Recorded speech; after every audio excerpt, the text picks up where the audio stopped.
The ad was simple. Looking for a part-time server at a vintage cafe. Must be available evenings. Competitive pay. Join our team today. I didn't think much of it at first.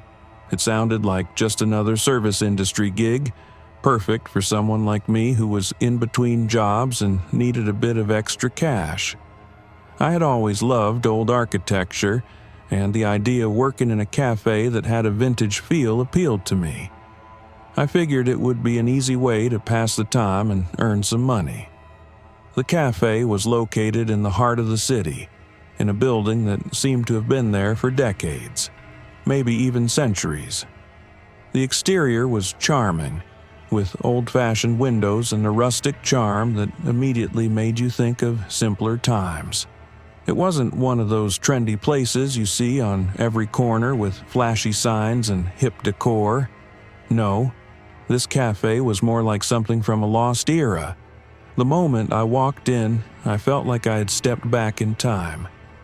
The manager, Helen, was an older woman who greeted me warmly as I arrived for the interview.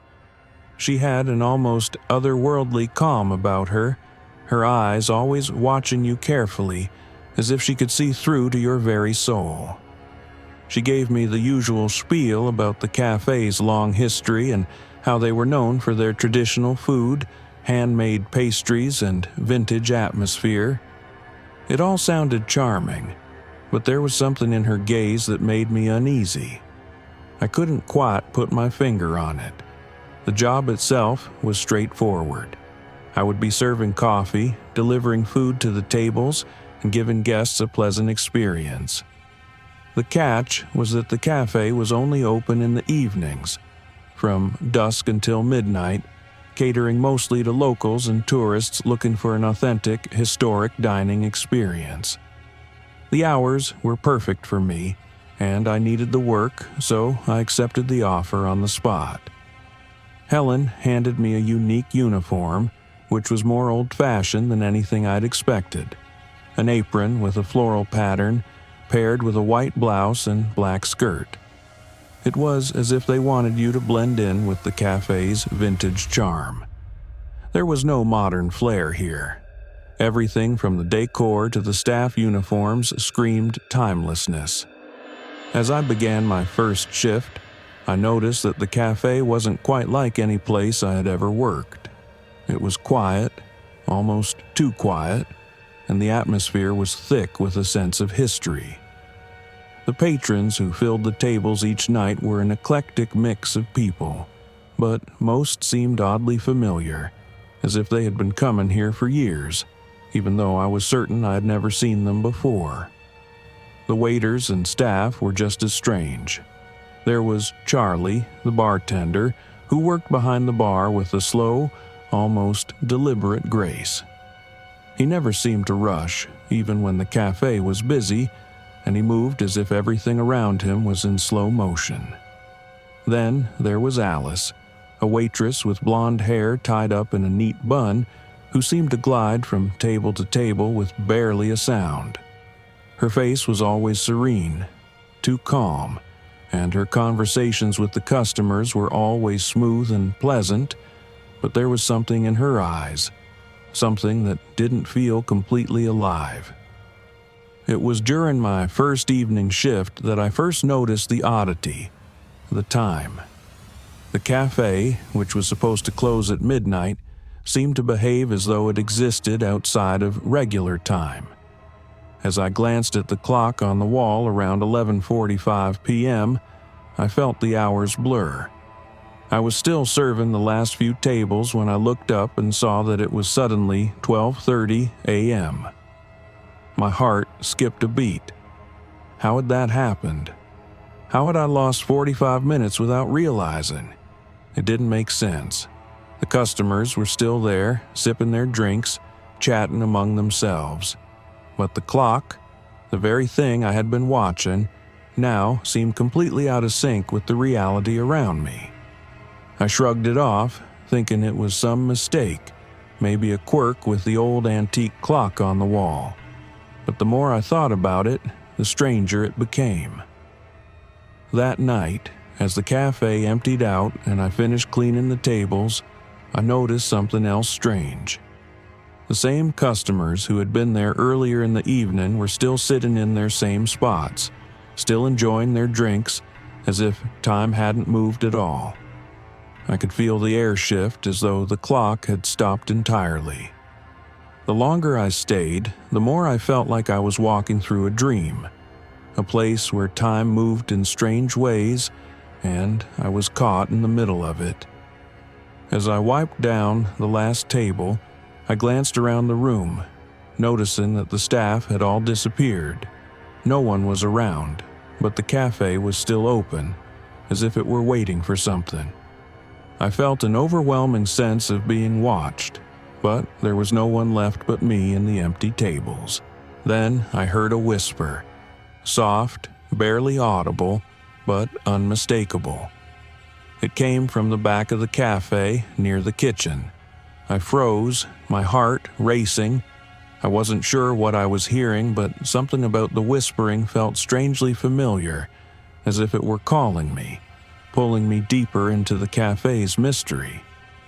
I took a hesitant step toward the kitchen, my footsteps echoing in the silence. But just as I reached the door, it swung open, without warning, as though it had been waiting for me to come closer. I stepped inside, and that was when I saw it. Charlie and Alice, standing perfectly still, their expressions blank. They didn't seem to notice me, or if they did, they didn't react. They were frozen in place, stuck in some kind of time loop, unable to move forward or backward. And that's when I realized they weren't just workers at the cafe. They were trapped in time, forever stuck in the same roles, in the same routine. I had entered something much darker than a quaint, old cafe. I had become part of a place where time didn't just pass, it was frozen. The staff, the customers, and even the cafe itself were caught in an eternal loop, and I was the newest member of the cycle. The days at the cafe began to blur together after that night. I couldn't shake the feeling that I had crossed some invisible line, entering a realm where time didn't flow the way it was supposed to.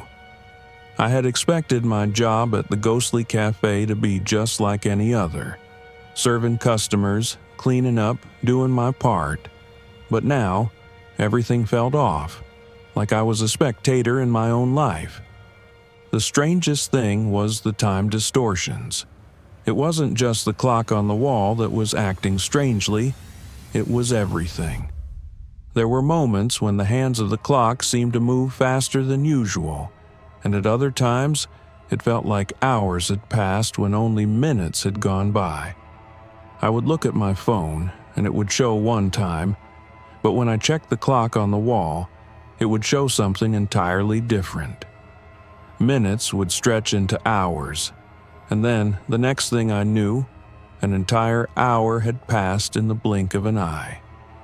The staff seemed unaffected by this phenomenon. Charlie and Alice moved through their duties with clockwork precision, as though they had been doing it for years, decades, even centuries. Their routines never changed, never deviated. But every time I tried to ask them about the strange happenings, they would give me a blank look, as if they had no idea what I was talking about. At first, I thought I was just imagining things. The cafe was old after all. Maybe it had some quirks, some electrical issues, or maybe I was just exhausted. But the more I observed, the more I realized that something much darker was at play. Time itself seemed to be distorted, suspended in a loop, and I was somehow caught in it. One evening, after a particularly strange shift, I stayed behind to clean up. The last guests had left and the cafe was silent, save for the soft hum of the old refrigerator and the occasional creak of the building settling. I was wiping down one of the tables near the back of the cafe when I heard it again, the whisper. This time, it was more distinct, more urgent. I froze, the rag in my hand suspended in midair. The sound was coming from the kitchen again, the same place where I'd seen Alice and Charlie standing motionless. I stood still for a moment, unsure whether I should investigate or just leave, but the curiosity gnawed at me. Something was pulling me toward it, some invisible force drawing me into the depths of the cafe. I set the rag down and walked slowly toward the kitchen, my footsteps echoing in the silence. As I stepped into the kitchen, the door slammed shut behind me, making me jump. The room was dimly lit with old appliances and shelves stacked with jars of preserved food. It looked like any other kitchen in an old cafe, but something felt off. I could feel a cold draft in the air, and the hairs on the back of my neck stood on end. Then I saw them again. Charlie and Alice were standing by the counter, just as they had been when I first noticed them. But this time, they weren't frozen. They were moving, but not in the way I had seen before. They were moving in slow motion, their actions stiff and deliberate, like they were part of some ritual. They were speaking, too, murmuring to each other in low voices, but I couldn't understand what they were saying. I stepped closer, trying to make sense of the scene in front of me, when Charlie suddenly turned and looked right at me. His eyes were cold, empty, as if he wasn't really seeing me at all. "You shouldn't be here," he said in a voice that sounded too calm, too detached. I froze. What's happening? Why is everything so strange? Why is time? Why are you all acting like you're trapped in this place? Charlie's lips curled into a faint smile, but it didn't reach his eyes. He didn't speak for a long moment, as if he was deciding whether or not to answer me. Then he said, almost whispering, "You don't understand, do you? None of us are real. Not anymore." The words hit me like a punch to the gut. I couldn't comprehend what he was saying. Not real. The cafe was real. The customers, the staff, the food, everything was real, wasn't it? Alice, standing beside him, turned her head slowly toward me. Her face was pale and there was a sadness in her eyes, a kind of resignation that made my heart ache. "We're stuck here," she said softly, her voice barely above a whisper. "Stuck in time. Every night, we relive the same moments over and over. We can't leave, we can't escape." I took a step back, my mind racing. "You mean, you're all ghosts?" Charlie's gaze shifted toward Alice, and there was a brief flicker of something, guilt, shame, in his eyes. "We were once like you. We worked here, we lived our lives, but we made a deal with something. We thought we could cheat time, cheat death, and now we're trapped." Alice sighed, and her voice grew more solemn. "Every night, we serve the same customers, prepare the same meals, and wait for the cycle to end. But it never ends. The clock strikes midnight, and we reset.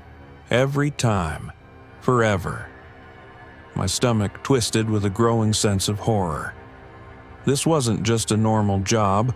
I wasn't just working at a quaint cafe. I was caught in a time loop, just like the staff. And the worst part? I was starting to become a part of it too. "Is there any way out?" I asked, my voice trembling. "How can I escape this?" Charlie's expression darkened. "You're already part of the cycle, just like us. Once you're here, you can't leave. Not unless you make a choice." I didn't understand what he meant, but I knew I didn't want to stay here, trapped in this endless, mind-bending loop. I had to find a way to break free, but the question was, how? The air in the kitchen felt suffocating as Charlie and Alice's words echoed in my mind. Every instinct I had screamed at me to run, to get out of the cafe before I too became trapped in the same endless loop. But the reality of what they were saying was starting to sink in. I wasn't just working at any ordinary cafe. I was in the midst of something far darker, something that transcended time itself. The ghosts, the staff, even the cafe itself were all stuck in a timeless loop, and I had unknowingly stepped into their world. I took a deep breath and forced myself to speak. "What do you mean? Make a choice?" I asked, my voice barely above a whisper. I needed answers. I needed to understand how I could escape this nightmare. Charlie didn't answer immediately. Instead, he glanced at Alice, and for the first time, I saw something resembling sadness in his eyes. The expression on his face was not the one of a man who had accepted his fate. It was one of someone who was trapped, someone who wished for freedom but knew it was impossible. The air grew heavier as I waited for him to speak. "The choice," Alice finally said, her voice soft, almost melancholic, "is whether you want to join us. Whether you want to become part of the cycle." I furrowed my brow, confused. "What does that mean? Join you? What cycle?" "The cycle of the cafe," she explained. "We, all of us, are bound here, trapped in the same time loop. We repeat the same day over and over again, serving the same guests, making the same meals. And every time the clock strikes midnight, we reset." Charlie took a step forward, his face becoming more serious. "When we first came here, we were just like you. We were normal people with normal lives working at this cafe. But we made a deal. We thought we could cheat death, that we could stop time from taking us. But the price was higher than we ever imagined. We got stuck, trapped in the cafe, unable to leave." I stood there, my mind reeling. "So you're saying that? You died here, and now you're stuck in this place, reliving the same day over and over?" Alice nodded solemnly. "Yes, but it wasn't just us. Every person who has worked here, every guest who has entered this cafe, is drawn into the cycle. Some of them stay here forever, becoming part of the loop. Others leave, but they always come back. The cafe calls to them." I took a step back, my heart pounding in my chest. That's impossible. No one can be trapped like that. You can't be stuck in a loop forever." Charlie's eyes darkened. "You're wrong. It's not just about being stuck. It's about time itself. The cafe was built on cursed land, a place where time doesn't flow properly. We made our deal, and we thought we could control it, but we were wrong. This cafe exists outside of time. It's not just a place, it's a prison for those who are caught in its grasp." I could barely breathe. It was all too much to take in. The cafe, the staff, the strange time distortions. It was as if I had stepped into some sort of paranormal nightmare. I wanted to run, to scream, to escape, but I felt frozen in place. The cafe had already started to take hold of me, and I knew I couldn't just leave without consequences.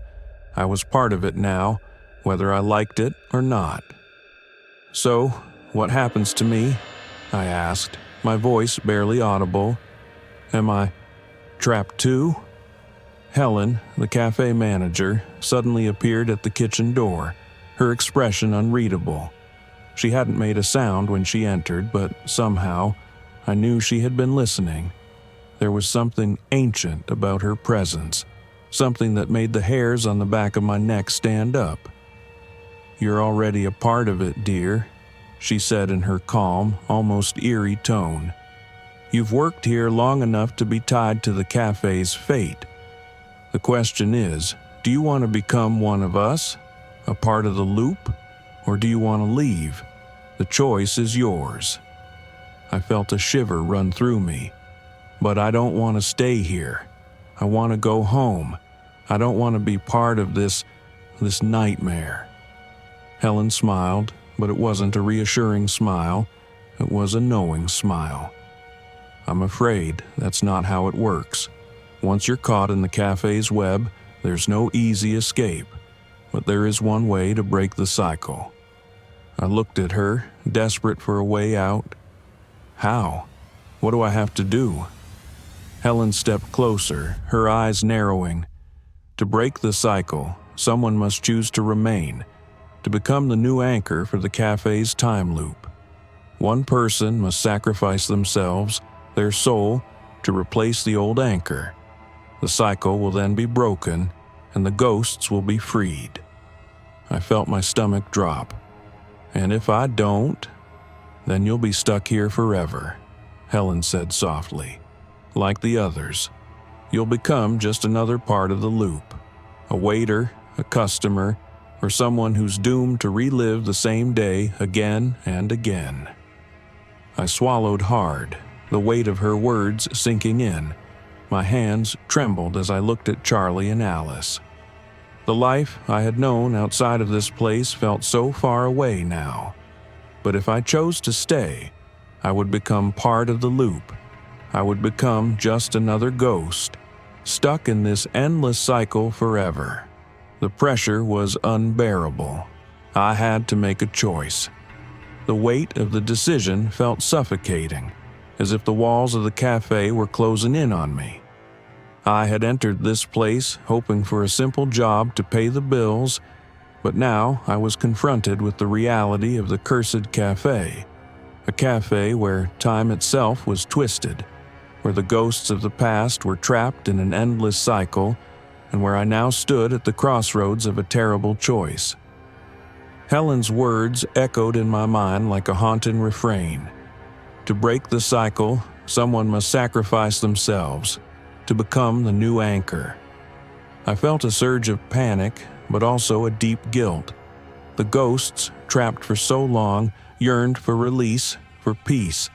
But the only way to set them free was for someone to take their place, someone to become the new anchor, tied to the cafe's curse forever. That someone could be me. I had always thought of myself as a person who made logical decisions. I prided myself on being practical, grounded, able to handle pressure. But now, standing in the kitchen with Charlie, Alice, and Helen, I felt anything but logical. This wasn't a choice I could solve with a simple decision. There was no pro and con list, no way to make a rational choice. The options were impossible.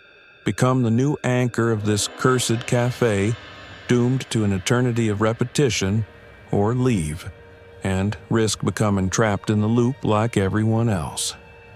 My mind raced, trying to come up with a plan, some way to break free from the cafe's grip without sacrificing myself. But the more I thought about it, the more I realized that there was no escaping it.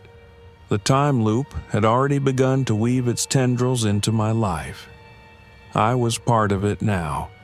The more I interacted with the ghosts, the more I felt myself becoming like them, lost, adrift, caught in the currents of time. And then there was the matter of the cafe itself. I had started to feel a strange connection to the place. It wasn't just the physical space, it was as if the cafe had become part of me, part of my very existence. The dark energy of the cafe had settled into my bones, and the thought of leaving it behind felt like abandoning a part of myself. I had witnessed the lives of the waiters, their eternal suffering, their quiet acceptance of their fate. And, in a strange way, I understood them. They weren't just stuck in the past. They were guardians of the present, caught between two worlds, unwilling to let go. But could I live with the knowledge that I was condemning myself to an eternity of servitude? Could I live with the idea of becoming one of them? A ghost, not of my own making, but of the cafe's making. I turned to Charlie, who had been silently observing me as I wrestled with my thoughts. "How do you live with it?" I asked, my voice raw. "How do you live with knowing you'll never be free?" Charlie's eyes softened, and for a moment I saw the man he once was. a man who had once had dreams, goals, a future. But those were all long gone, replaced by the unyielding cycle. At first, it's hard, he said quietly. You fight it. You want to leave. But then, the days start blending together, and you realize you're not the same person anymore. You become part of the cafe, part of the loop, and eventually you stop trying to escape. You start accepting it. You become one of the spirits, one of the shadows. Alice stepped forward, her voice filled with quiet resignation. We're all broken in our own way, she said. The cafe doesn't just trap our bodies. It traps our memories, our desires, our sense of self. We are pieces of a puzzle that doesn't have a solution. We've forgotten who we were, why we're here. We're lost to time. Her words sent a chill through me. Could I really accept that fate? Could I truly allow myself to become one with the cafe, trapped in the endless cycle of repetition? Every part of me screamed to break free, to escape to a life beyond this place. But the ghosts, Charlie, Alice, the others, had all once been just like me. And now, they were prisoners to time itself, condemned to live out their days in this eerie, never-ending loop. I don't want to be trapped like you, I whispered, more to myself than anyone else. I don't want to be part of this nightmare, but I don't want to leave you either. I don't want to leave them all stuck like this. Charlie's voice was soft, almost pitying. You don't understand, do you? You can't save everyone. You can't save us. You have to make a choice. My heart pounded in my chest as I tried to wrap my mind around it all. There was no escape in the cafe, no escape in time. The ghosts were stuck, bound to this place, frozen in a world where time didn't work the way it should. They were trapped in an eternal cycle of repetition, unable to move forward, unable to find peace. And I was standing on the edge, about to become part of their curse. I was faced with an impossible decision. Could I leave, knowing I might become trapped in this endless loop? Or would I sacrifice myself, becoming the new anchor for the cycle, ensuring that the ghosts could move on and finally find their peace? I glanced at Helen, who had been silently observing the conversation. She had known this was coming. She had known I would be forced to choose. The weight of her gaze told me that I had little time left to make my decision. The cafe needed an anchor, and I was the one who had been chosen to fill that role. The room felt suffocating, the walls pressing in on me as I stood there, struggling with the decision that would change everything. The weight of the decision felt unbearable. Every part of me screamed to escape, to run out of the cafe and never look back. But deep down, I knew the truth. The cafe was not just a place, it was a trap, a prison, and no matter how fast I ran, I would never truly escape. If I didn't make a choice soon, I would be caught in the cycle forever, just like everyone else. The only way out was to break the loop, to sever the ties that bound the spirits of the cafe to this place. But that meant sacrificing myself, becoming the new anchor to the curse that had held the ghosts here for so long. It was the only choice if I wanted to set them free. But how could I possibly make that choice? The idea of giving up my life, of becoming part of the cafe's eternal cycle, terrified me. I walked through the cafe in a daze, my mind racing with the endless possibilities. I couldn't talk to anyone about it, not Alice, not Charlie, not even Helen.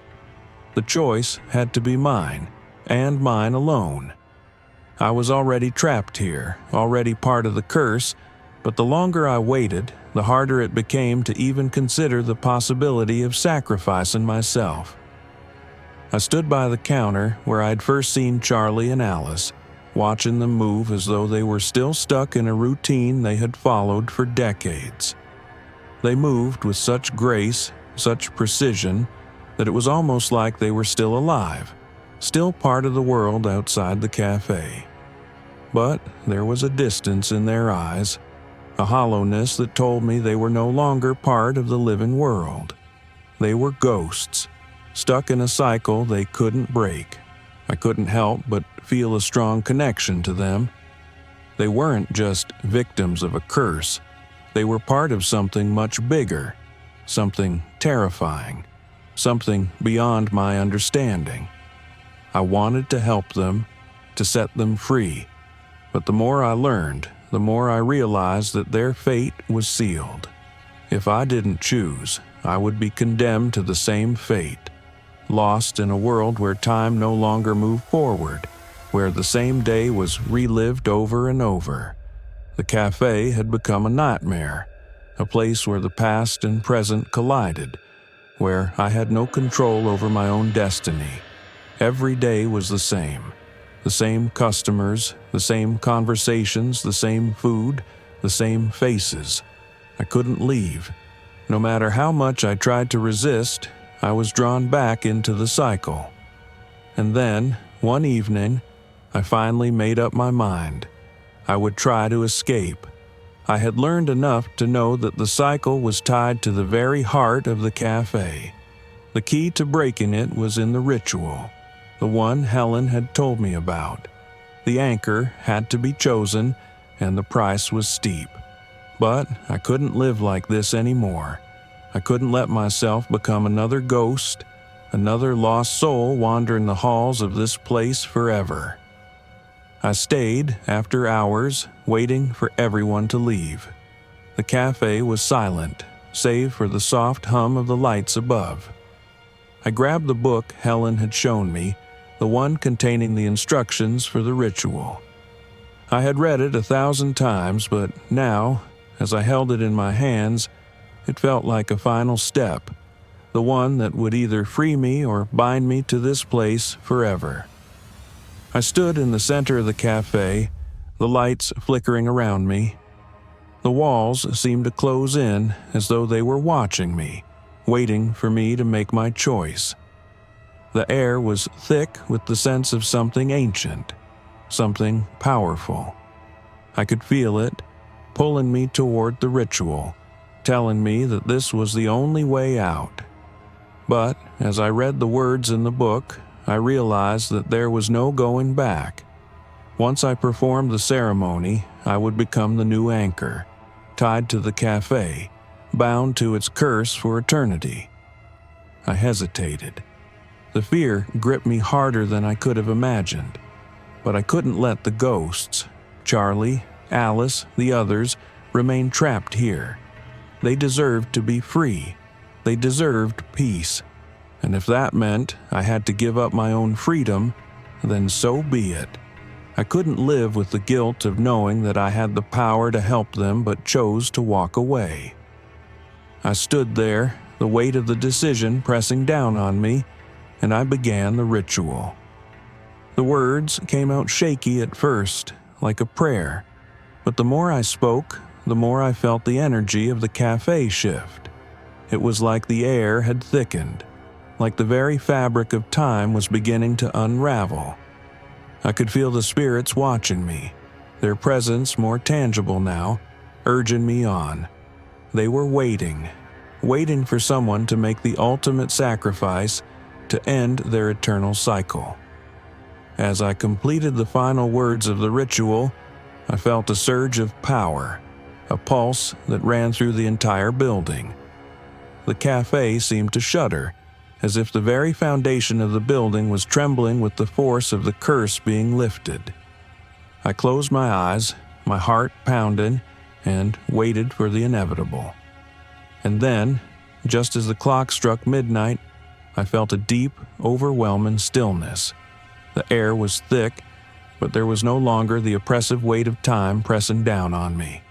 The ghosts, the staff, they had moved on. I had succeeded. But as I opened my eyes, I felt the familiar grip of the cafe's power take hold of me. it wasn't over. The cafe was still there, and I was still part of it. I had broken the cycle for everyone else, but in doing so, I had sealed my fate. The moment the last words of the ritual left my lips, a wave of silence swept through the cafe.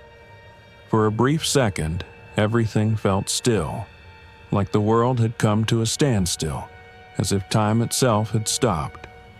I held my breath, feeling a sense of calm, an unnatural quiet that settled over the cafe. I opened my eyes, expecting to see the ghosts, Charlie, Alice, the others, finally freed from the endless loop. But when I looked around, everything was different. The cafe, once bustling with the rhythm of its daily operations, now felt empty. Too empty. The walls seemed distant, the air colder than it had been just moments before. The patrons, the staff, they were all gone. The cafe itself felt as though it was no longer a living entity but just a shell, a phantom of the past. I stepped back, my heart pounding as I tried to make sense of what had just happened. I had broken the loop, freed the trapped souls, but what had I really accomplished? Was this truly freedom, or had I just made another sacrifice, one that I didn't fully understand? I turned toward the front door, hoping to leave, to walk away from this nightmare, but as I reached for the handle, I realized something. The door wouldn't open. I twisted the handle again, harder this time, but the door was locked. Panic surged through me. What was happening? I had broken the cycle, hadn't I? Why couldn't I leave? Suddenly, I felt it. The sensation of something pulling me back, like invisible hands gripping me tightly. The cafe was alive again, but this time, it wasn't like before. It was different, darker, and it wasn't just the building that had changed, it was me. The air grew colder, and I turned to face the empty space behind the counter. In the reflection of the glass, I saw them, the ghosts. They weren't just figures anymore, they were standing in the reflection, watching me with cold, dead eyes. Charlie, Alice, and the others. But they weren't standing in the same way they had before. They weren't frozen in time anymore. They were now part of the cafe itself. I stepped back, a wave of realization crashing over me like a tidal wave. The cafe wasn't just an ordinary building. It was a prison, a trap that held not only the ghosts, but anyone who entered it. It wasn't just about the ritual. It was about me, about the decision I had made. By completing the ceremony, by breaking the cycle, I had sealed my own fate. The curse had been lifted for the others, but I had become the new anchor. The energy I had freed from the cafe had taken hold of me, binding me to this place for eternity. The choice I had made to save the trapped souls had cost me my freedom. I could feel it now, the familiar weight of the cafe's presence. It was in my bones, in my very soul. The cafe had become part of me, and I had become part of it. I wasn't just working here anymore. I was now part of the endless loop that had once trapped those poor souls. My life, my future, it was now stuck in this place. Suddenly, I heard a voice I recognized, but one I hadn't heard in what felt like an eternity. "Welcome to the team." I turned to see Charlie standing behind me, his expression the same as it had always been. Calm, unchanging. But now, there was something else in his eyes, a knowing, a sadness, as if he had been through this very thing before. "You made the choice," he said softly. "Now you're one of us, one of the lost souls." I felt a shiver crawl down my spine. "No, this can't be happening. I didn't want this. I only wanted to free you all." Charlie shook his head, his gaze distant. "That's the thing. None of us truly escape. The curse doesn't just trap us. It changes us. We all made choices. Once. Now, you'll make the same choices we did. And soon, you'll forget who you were, what you were. My hands trembled as I reached out toward the counter, grasping for something solid. Was this really happening? Was I truly becoming one of them? Suddenly, I was aware of the change in the air, a strange vibration. I could feel the time loop swirling around me, tightening its grip. The energy of the cafe was in my veins, consuming me. The clock on the wall began to tick faster, the hands spinning wildly as if caught in a spiral, dragging everything with it. I looked around, my breath shallow. The cafe was resetting, but not in the way it had before. It was resetting because I was now part of it. The ghosts, the waiters, the customers, all of us were bound to it. I turned to Charlie and Alice, my voice shaking. How long will I last? How long before I forget? Charlie gave a slight smile, but it wasn't one of reassurance. It won't take long, he said softly. The loop doesn't let you go. It pulls you in, consumes you. Soon, you'll be just like us, part of the cafe, part of its history. You'll be a ghost here too, lost in time, forever. A shudder ran through me as the weight of my decision truly sank in. I had set the ghosts free, but in doing so, I had chained myself to this cursed place. I took one last look at the cafe, the tables, the chairs, the faded portraits on the walls, and realized the painful truth. I was no longer the person who had walked through the doors of this place. I had become part of its dark, endless cycle,